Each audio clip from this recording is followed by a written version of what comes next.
Hajipur Lok Sabha seat को लेकर एक बार फिर से चाचा भतीजा में हुआ विवाद। जी हाँ दोस्तों, जानेंगे पूरी खबर को।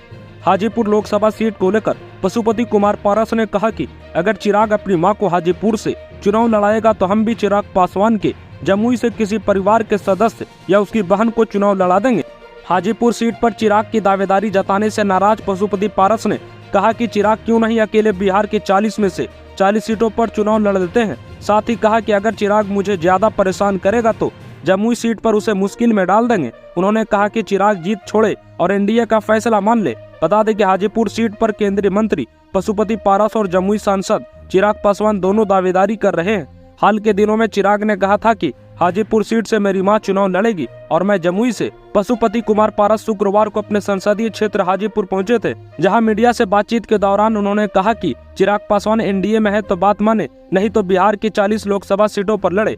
इस दौरान जब उनसे हाजीपुर सीट पर चिराग की मां के चुनाव लड़ने को लेकर सवाल पूछा गया तो उन्होंने कहा कि एक बात जान लीजिए कि कोई टक्कर नहीं होने वाली है। एनडीए के हम अस्थायी सदस्य हैं। कल वो आदमी एनडीए में रहेगा या नहीं रहेगा इसका कोई गारंटी नहीं है। मैं हाजीपुर से लड़ूंगा, दर्जनों बार कह चुका हूं। इसके बाद जिसको जहां से लड़ना है, ताकत आजमाइश करना है, कर ले।